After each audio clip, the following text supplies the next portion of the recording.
We've got the cure to this post-summertime blues, and it's a new episode of the Roll for Crit podcast, the official podcast for rollforcrit.com. Watch, shop, play. I'm Will Keeler. I'm Jonathan Estes, and yes, it is September now, although technically it is still summer. Yeah, but as far as I'm concerned, as far as most people are concerned, they're in school. Yeah, so. it doesn't count anymore. It is. We are filming this on Labor Day. But that's right. We're honoring the day by laboring for you with this show. Hope everybody had a fun Labor Day weekend, because I've heard some people do things on Labor Day weekend. People get together? I've heard. I've never been crazy. One of those people. That's crazy. But maybe you played some board games. Yeah. We'd love to hear it. Yeah. If not, you won't tell us. Either way. But did anything happen today? And we're back on the set. Yeah. This is nice. Our first since we were at the beach last week. For a whole month, pretty much. Yeah. So it feels good to be home. It's kind of nice. Nothing happened on this day in board game history. It's actually a rare day in which there was nothing happened. They took a day off. It's Labor. It's always Labor Days. That's exactly right. So that's a real shame. Well, actually, there's your board game history. For the first time ever, board gamers decided to record a podcast on Labor Day and actually do work. Yeah, real shocker. Yep. Especially coming from us. But it is post-summertime blues. We're also still living in the shadow of Gen Con. Dun, dun, dun. So this first news story has to do with that. We talked a bunch during our Gen Con coverage, and I think have in years past, about the amount of games that come to the show and the ones that are harder to get, quantity-wise, that are rare, they only sell some, why that happens, etc. So I thought this was really interesting. The website Board Game Quest, who we post articles on our site quite frequently, they had an article called Games That Sell Out Quickly at Conventions, appropriately enough. Okay. And they actually sent out emails and asked questions to some of the bigger publishers that had their games sell out, USAopoly, Portal Games, Plaid Hat Games, and asked them straight up, how many did you sell? How quickly did it sell? And why didn't you have more? Which is like, oh, what a great concept. We just sit here and whine about it. They actually went to the source and found out. And it's very interesting to hear some of their responses. So by and large, what almost everybody said was, it's expensive to ship. They, like, for instance, for Cry Havoc, Portal said it was like $3,000 for a pallet of, like 100-something games, and Seafall was similar. Seafall only had 140 copies. Think of the size of the box. That too, yeah. Big box, heavy, a lot of components. For like Harry Potter. Well, yeah. Go. Yeah, no, I definitely agree, and I can see this with all of them. And then, not only that, you have to think of storage space for all this stuff. Well, that's another interesting one. They also said, apparently, I didn't know this, Gen Con has rules about booths that they cannot have visible, like, shipping containers and stuff anywhere. That's because they want to keep, yeah. So, like, they have to find creative ways to fit them. Well, what if someone made a board game about shipping stuff? That's a gray area. I bet they'd get special permission for that kind of thing. And yeah, so that was basically it. And also, they don't know how much things are going to sell. Right, and that's why I think, yes, we all want our hands immediately on said product, but I really think that Plaid Hat pulled an amazing move in which, yes, their things sold out fast, but you could still go to their site, pre-order it and get it for this pretty much the same thing. Good. And to me, that's a big deal because, that's what I did. And if that was the thing you really wanted, you still had an option to get it, and you don't feel nearly as dejected. Right. I think so. I think that was a really smart move on their part to volunteer that information and stuff. Well, how do you feel about pre-ordering in advance of the con? Like, that was one of the things with Cry Havoc. You couldn't get it because a lot of them were taken by pre-orders. Well, I think it's no different than waiting in line. The only difference is the people are doing online. And I'm sure some people, like literally online. Yeah. And I'm sure some people might argue like, oh, there's people with bots and things like that. But I'm like, I don't think that happens. I'm like, maybe there's two people. I don't think this is some huge conspiracy. I always think like, why? I love because very few do that. And I'm like, peace of mind, I can just walk in. No, exactly. And I'd rather, even like if there was a digital queue you're waiting in front of your computer, would you rather be sitting in front of your computer waiting in an air-conditioned building or standing in line with a lot of other sweaty strangers? I mean, I don't know why everybody doesn't do that, because I never have a problem pre-ordering. I understand some reason, because, I mean, come on.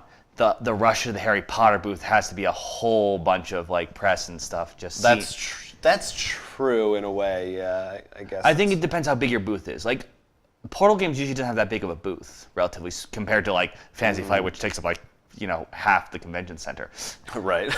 But yeah, bottom line, yeah, you can't really hold it against. Like, nobody is trying to rip anybody off. They're not trying, they're not trying to create, like, if they knew exactly how many people were going to buy these games, they would bring that correct amount. And in the end, it's going to get to the general marketplace. I understand that, like I said, you always want to be the one with the new stuff, and like we always try to get all the legendary stuff and whatnot.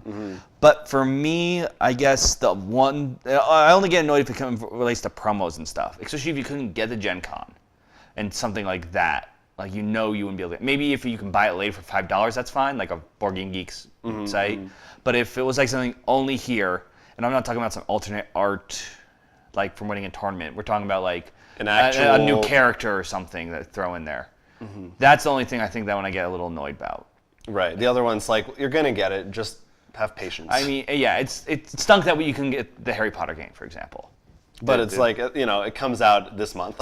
Right.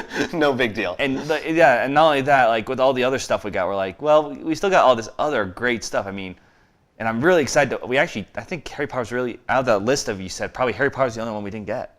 Yeah. Oh, I guess Seafall, but we pre-ordered it, so. Yeah. But so next time you're at Gen Con or any other convention, now there's a little bit of I recommend checking out this article. We'll put a link to it. Just read their exact quotes. I guess actually going back, that's the one I just realized when you just said now. The one problem with the pre-order before online, though this really isn't a problem. I don't really see, but some people. That means you have to actually pay attention to Portal games.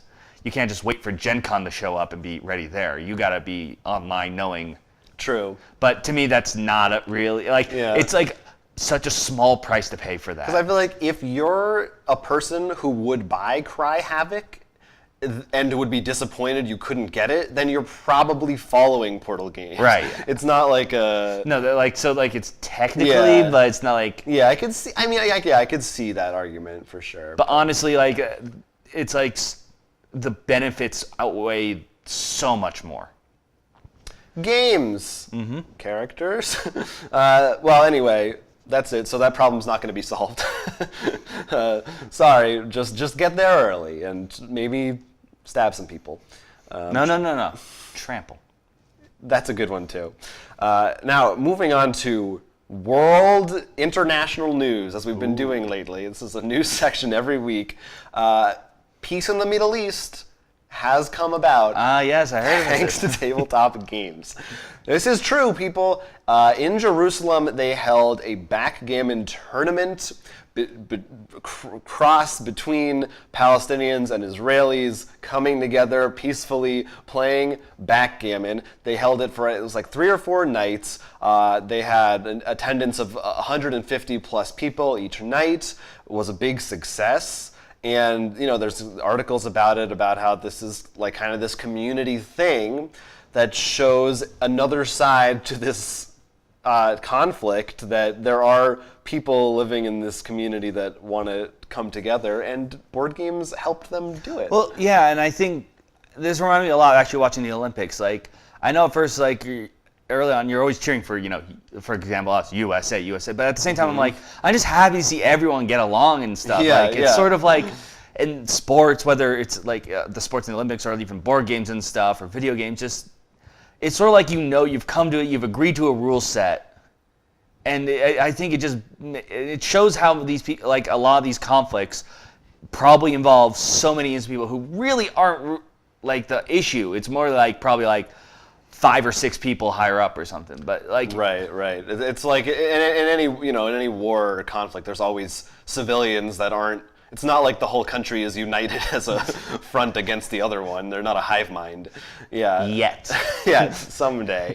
But yeah, I mean, it is kind of neat. I do wonder. I guess backgammon is popular in the Middle East. Have you played backgammon? Once. I think I used to have a set of it when I was a Yeah. kid, but I didn't know how to play it. I just would play with the pieces. Well, I played it once, and I also I played it on. Remember the Nintendo DS had the collection of games. yeah. That was on there. Okay. But no, I mean, it's definitely a step forward in connecting with the world news you brought up last episode.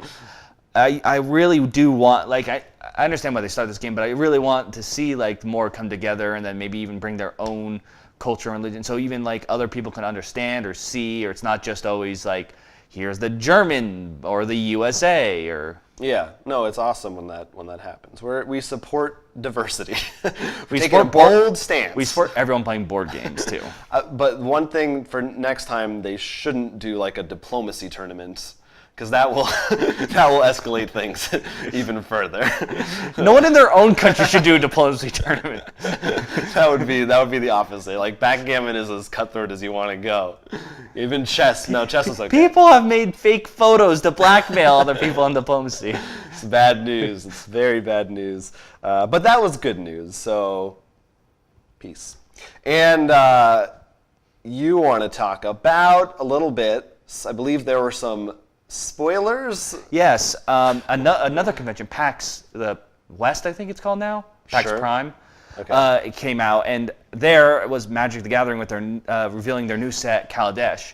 Now this one's actually based a lot on artifacts, which we have seen another world before based a lot on machines and stuff.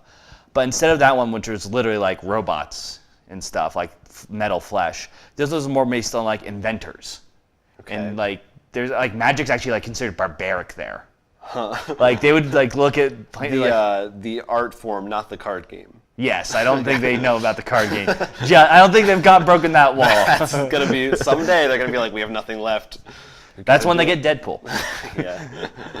But what's interesting, they're adding 2 new styles. They're actually adding vehicles. You actually have cars and ships in this, which actually aren't creatures, so to speak, until you give them a crew to pilot them.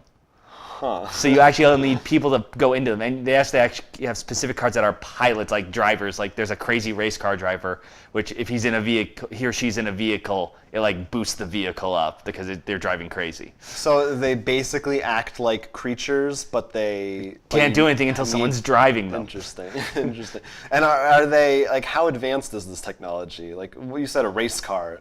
Well, the images they actually showed, I mean, it's still magic. It's not just how we see race car. It's bended metal sort of. But they actually have wheels, 4 wheels on them.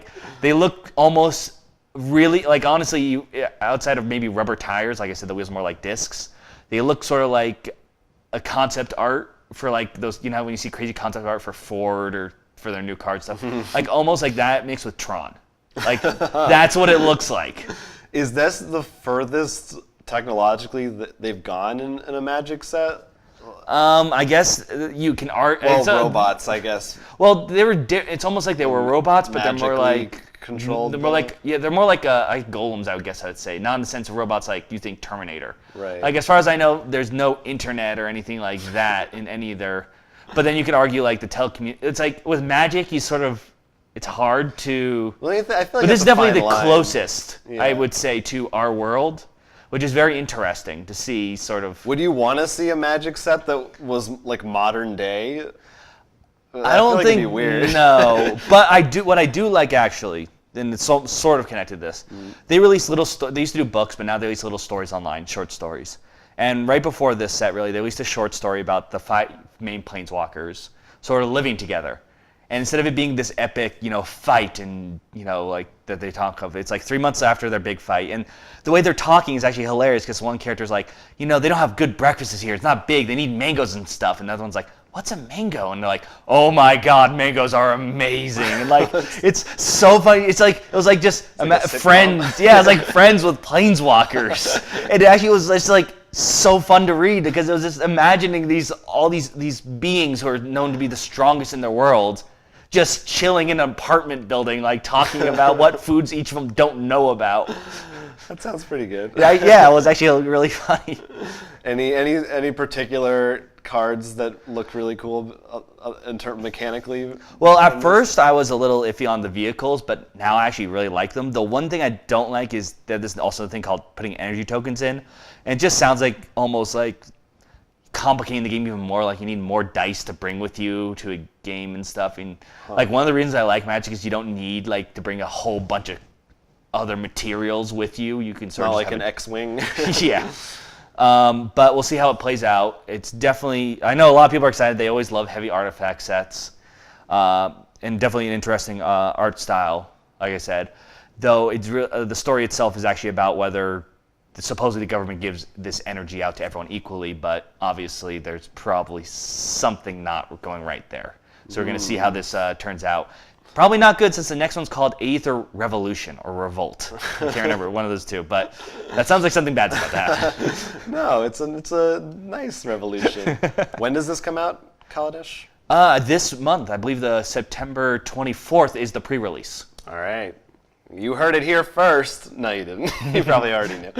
But you've been under a rock and you heard it here first. Go check that out. How about some Pickstarter Kaladesh starters? What was that? I tried hard. I didn't even try that hard, but anyway, it was a disaster. We have some regular Kickstarter Pickstarters, some pretty interesting ones that are available this week for your backing pleasure. First up is Thorn Watch. If you're not familiar, this comes in part from the guys behind the Penny Arcade comic, and their other comic, Thorn Watch, which is like an offshoot. Yeah, if you've been following them, every now and then they do these little short stories of the Thorn Watch world, sort of like small one-shot things. Much more serious in tone, fantasy-themed setting, and it's usually when I'm like, tell jokes again, I'm bored, skip past this. Is this before or after you stopped reading? Before. But the aesthetic is, it's very, it's kind of Lord of the Rings-y-esque. I mean, I guess any fantasy thing is, but I'm trying to think of a better comparison. Ferngully, Avatar. It's kind of got some like mystical spirits and nature and forest. Mystic Vale? Yeah, sure. And this is a really interesting game, not only because it's based on that world, but because in terms of the play style, it's sort of like an RPG-ish, but really it's more like a card game. One player is the judge, and everyone else is a member of the Thorn Watch. And you're like these guardians of the forest. And the judge actually has this storyboard, and they control enemies on the field and the map. But they're also, after each scene, there's this sort of choose your own adventure aspect where the players can decide what to do next or how to handle a situation. And otherwise they're playing cards and abilities, they're moving figures around a map, they're rolling dice. So is this a campaign or? I believe, I'm not sure about game, I'm pretty, like the one thing that they pointed out is you don't need the same players from game to game. So I think there are campaign elements to it, but it's not like... I mean, it's not an obvious one-shot like Tales of Arabian Nights. Right. I think you can have continuity kind of as much as you want to have continuity. There are upgrades you can get and such. So can I get all the other Penny Arcade characters to jump in this? Hopefully there'll be promos. It does remind me a little bit of Mice and Mystics, too. That's probably a pretty decent example or comparison. But yeah, it definitely sounds unique and interesting. There's a print and play that you can do right now, and they want feedback. Which is nice of them. The art is, if you like the Penny Arcade art, it's that guy. I would sort of hope, but like, it's our story. We didn't really touch it. We're just. I guess that's Gabe. Is the art? Yeah, Gabe's the artist, I believe. I think Taiko is the writer. And yeah, it's that. It looks pretty. It's very thick outlines, nice lush coloring and stuff like that. It looks pretty cool. Definitely sounds. It's already gotten way funded, so it's worth checking out. It goes for $78, which is hefty. There's a lot of. Well, that does. Yeah. I think that does sound like. I mean, it does sound like a lot, but assuming the components that are in from what you've told me, that does sound a bit more fair considering a campaign story. Like if I expect a long sitting at a table, like that's not nearly as bad as I can think of some other things. I'm hoping there's a lot of variety in those missions, and there are different scenarios and different rules that could come into play. One of the other things I thought was neat is at the end of a scene, you can actually choose as a group if you want to go to like the end phase or if you want like another scene. So if you want to play a shorter game or a longer game, it's very easy All right, to let's tailor that start. to your Let's group. start with the end scene. Yeah, maybe you could. I don't know. So they're trying to take that RPG-ness and bring it to more of a card dice game, which is cool. So check out Thorn Watch on Kickstarter right now. But you have an actual RPG that you're going to talk about, which is called Mecha and Monsters. Yes, this is actually the first standalone expansion from Teeny Frontiers, I believe it's called. Teeny or Tiny? It's one of them. Yes. Depends how you pronounce your I was letters. like, wait, is it spelling or is it like you can't? You know, I'm terrible with my language already. I do. But anyways, what caught my interest is I'm always a big kaiju fan, and this is actually an RPG where you actually you become a pilot and you design a robot, and you go through a story, and the person actually throws monsters at you and stuff. So I almost love this because I get to pretty much make my own Godzilla movie in essence, and Pacific Rim. That's pretty cool. So specifically, you're playing as only monsters. Robots, not monsters. I read Pilots and Robots Okay, from what I read, so but there may maybe be you can mess around with. But alternate. I mean, I could see both having fun. But as someone who's loved the Godzilla series, Pacific Rim and stuff, to me this would be like, yes, just give it to me. It is very interesting because It's also meant to be. It's not a regular book. It's like I think they said it's supposed to be like 8x5. Like so, this is meant to be like a small pocket almost. Huh. That you can just carry around with you. That's always good. I would never think of a kaiju RPG. Yeah, no, neither. says- That's when I first saw it. I'm like, why aren't they showing me anything for a board? And then I read, I'm like, oh, Yeah. oh. Yeah, which is going to be a box quote. Can we have another box quote? We have a million of them. They're up for grabs. We put them out, and like anyone can pick and choose. That's actually it. Did we have another box quote?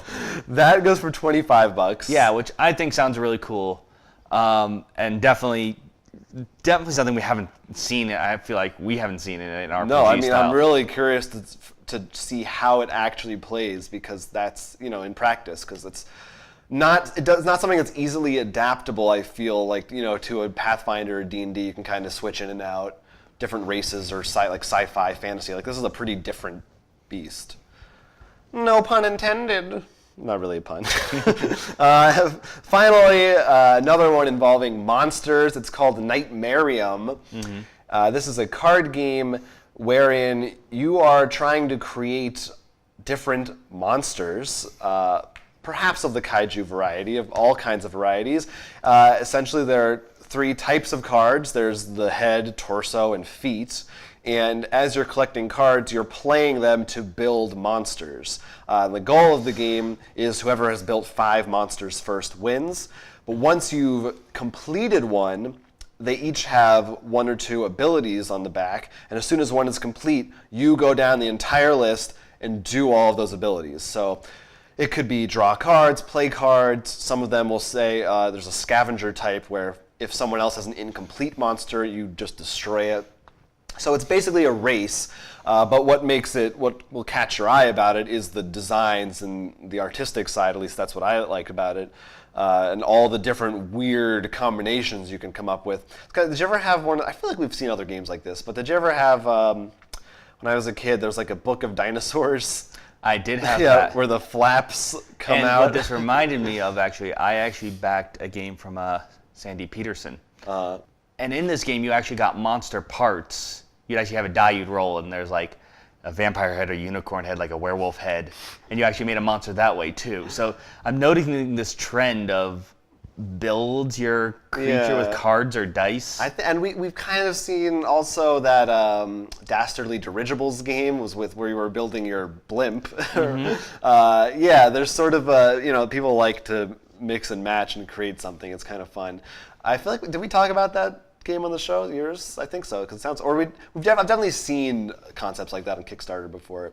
But it's pretty neat. The art is really cool and weird and different. It takes place in like a dream universe, hence Miriam. And that one only goes for $15. Oh, and it looks like it's just cards. It's like a little box, a little case. I don't know what it is. That sounds pretty good. Yeah, so it looks kind of cool. Miriam. Check out all those Kickstarters below, and if there's any that we missed, let us know what you liked from this past week or so, because we've probably a few have slipped through the cracks the past month as we've been off in our off period. Now we didn't get a chance to get together last week and play games as a game group, but you played a couple without us. Yes. So start with your solo experience, which is always fun. We didn't get the chance really to play the DC Crisis 3, which I really wanted to when we were at the beach. So I decided to just solo, but not just that, because really what I want to do with that is the secret thing goals. So I can't Which is part of the Suicide Squad. Yeah, and I can't really do that by myself. I wonder what my secret goal is. But what I did is I pretty much took all the Crisis cards and shuffled them together to see how they'd work out. And definitely is really interesting, but the one thing that was really annoying is there's some crises that were like, there's one time I had to discard like 3 cards in my hand that had a cost of 6 or more. So, something like that, very specific. So I just kept, play a card, nope. Play a card, nope. Fine, like 6 turns, 6 to 10 turns or something of me just like, nope. Because I didn't want to buy anything or something, like I couldn't buy, like, because the crisis, the way it worked or something, like, so it was just like the most boring, like. Well, how does in the solo version of that, is there like a time limit aspect of it? No, the only difference is that depending on certain crises, they change the text because it's like really easy to do by yourself. Like someone decided to discard a card. Not me. But it was fun to do in terms of a solo variant for the DC deck building game, because it did make, overall, if you like the DC deck building game, it definitely made it more fun. It's just a little annoying with those couple of those crises. Maybe I think I might look through the crises to see which one, the crisis cards, and see which ones are like, no, not that one, not that, like. Tailor it a little. And because what I did do is literally I took all of the crisis cards from all 3, took out the ones that they always say to start with, because those are meant to start, and shuffled them, and I just randomly picked. Same thing with the super villains, and I used the villain set, the Forever Evil set, because I thought that would be the easiest, since that gives tokens, and some cards involve tokens. So it was a lot of fun, especially after I read some of the rules that I know we played wrong the last time we did Crisis. Was I there or no? Yeah, remember when we played Crisis here? I think you took a break, but like we won because we used the lantern ring to use auto win. Okay. You're not allowed to auto win. You have to win the classic way. You have to kill everything. So I found that I'm like, oh. Yeah, that happens a lot with us in multiple games. Well, I had to find it like in small rules because I was looking for the solo variant, and that's how I found it. Like looking. Yeah. And I wouldn't think about that otherwise. But it definitely was a lot of fun, and made me like, man, I really want to do the variant with the secret goals, because like some of those are really amazing. I want to play them with you, because I think it's gonna make you like the DC deck building game a lot more, because it makes it more like Dead of Winter. Like there is one that is make sure everyone loses, and another one that is you only win if the person to your right wins. That's weird. And then another one which is at the end of the game, out of all your cards, you need at least 20 of them to start with different letters of the alphabet. All right. Yeah, like there are all these crazy goals, so like I could just see like it'd be a lot more like weird, like. We'll get there. We'll do. Yeah. We'll make that happen next game night. And then the other one I'm also very curious to hear about.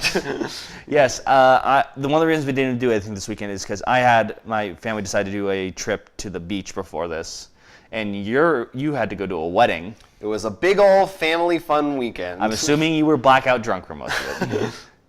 For a bit of it.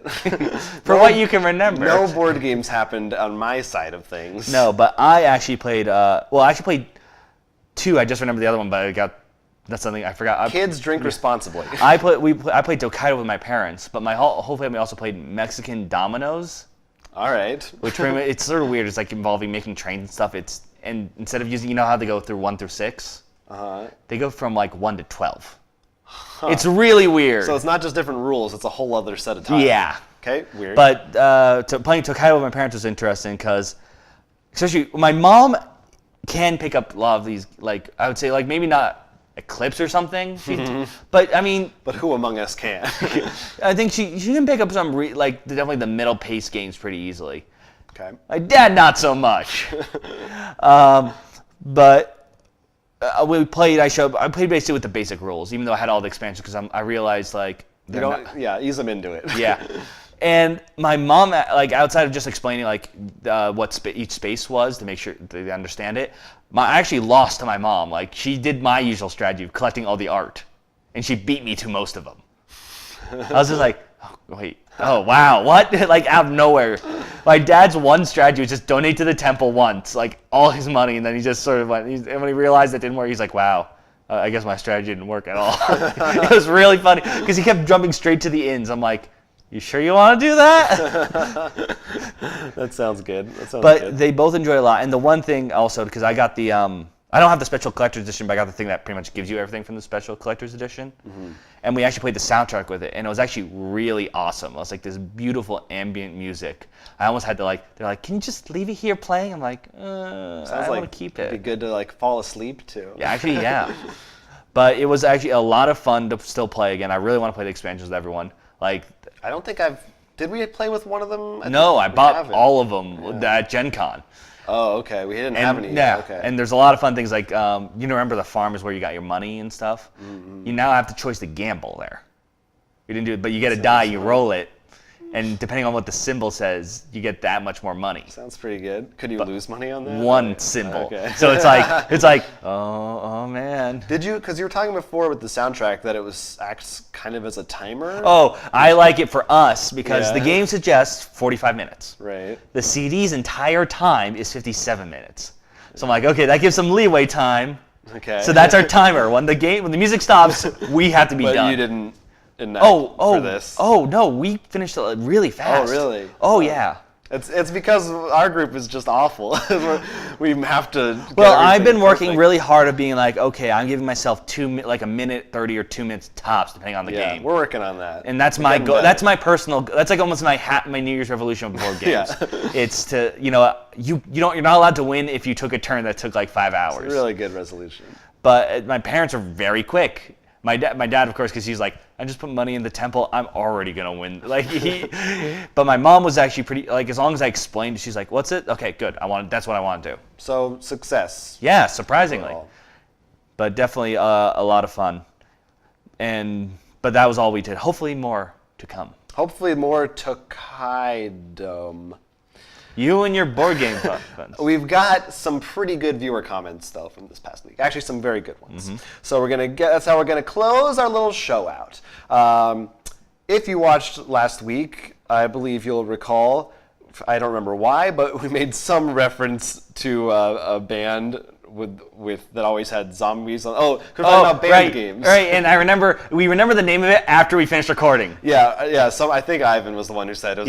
And Miklos Fitch also commented and pointed out it's Iron Maiden. Yeah, I remember being so like, oh, of course it is. And if you had said metal band, I would have thought of it. I should have said, I can't believe I didn't say that. The name of the zombie is Eddie, kind of their mascot. And I should have known because I have been to an Iron Maiden concert. Oh. And they had a giant inflatable version of him. I remember. Terrifying experience. But thank you for pointing that out. And we had another cardboard stacker give us another tidbit. This is what we like when people tell us the things we don't know. We're talking about Final Fantasy. You were mentioning the series that combines the different worlds. Yeah, Descent. It's Final Fantasy Dissidia. Or Dissidia. I don't know how you say it. I said Disgaea, which is a completely different game. I didn't know what you were talking about. But that is what it is. He's also super excited for Final Fantasy. Hopes the Chocobo game goes well. Hopefully that will lead to Square Enix to put more of these games out. No, I agree. I think that's the one I'm more excited about. As they say, they are hugely disappointed with the direction of the TCG because for them, they love the classic series. And when they are focusing more on the 7, 10, and 13, which are the ones they seem to make the most money in the common popular eye, it's a little disappointing for them. So I think that's a fair thing. And now that I think about it, because the original Final Fantasy, if I recall, there wasn't characters. It was just, Black Mage, Warrior, Thief. What if they actually made a game as you played as them? Like, Yeah, and no, make that's what I yourself. think, yeah. And but you met like in the game you met like, oh look, you found Cloud or something like. Oh, that's cool. Yeah, So, like, the you don't- Ghostbusters version, the video game where you're not one Right. of the Ghostbusters. But like you're still the Final Fantasy characters. It's just Yeah. the original. Unless you're playing based on 8-bit theater, then it could be. Oh, I it could be forgot a about double- A double thing. So yeah, we're definitely with you. It'd be great to see all that older stuff come into it as well. We played Speechless, and one of the things that we lamented was the yellow markers that came with it. Well, straight from the source, Oh, man. we heard from Tony from Arcane Wonders, who we actually have met, and we did an interview with him about Onitama, assured us those markers were only because they couldn't get them shipped in time for Gen Con. The final retail release You know what? I can respect is that. only black markers in the final one. That's perfect. Ours- Especially considering also remember how we kept because we passed markers around. You kept traveling from seat to seat. Yeah, so that's good. Glad to hear that. So you don't have to worry. So that was really our biggest gripe with it. So They solved it. that's how good we are. We made that happen. And finally, this was interesting. Again, going back to Final Fantasy and the trading card game. This comes from user I'm done. It's over. Oh, okay. Good name. They brought up an interesting point, which I don't know how deep we have time to get into it right now, about Wizards of the Coast and the branding of trading card games, and that they have had their hands in so many that come out here, partially because a lot of the legal stuff is tied up in them.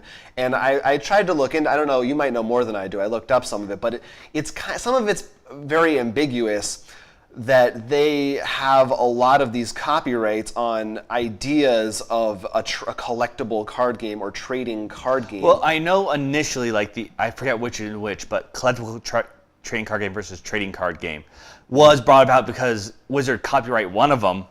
So people started, okay, then we'll call ours trading card or whatever the. Right, but I mean, there definitely are trading card games that aren't through Wizards, but I guess you have to be careful with your wording. Well, have you read, anytime you read any card game, it's like, floop your card, exhaust your card, derez your card.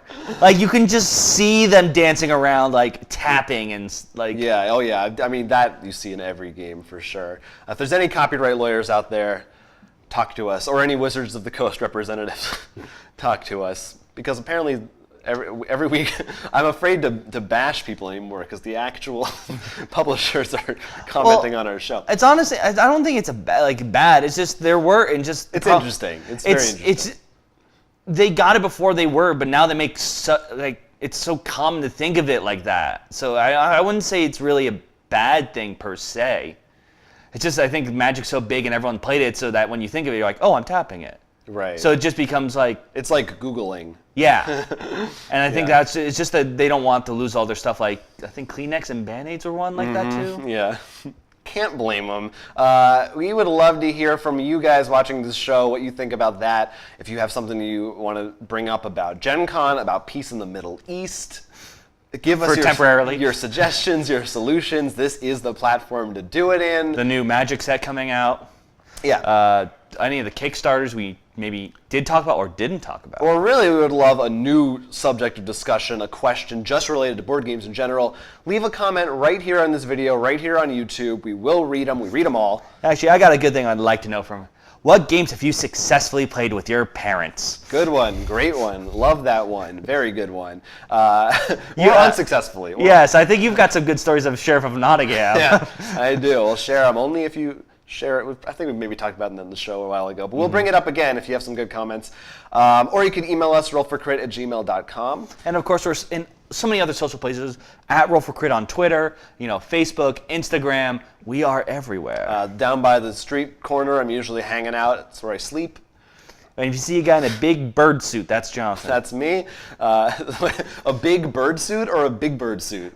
Yes. I'm one of the people in Times Square. I moonlight. You're dressed as Big Bird in a big bird suit.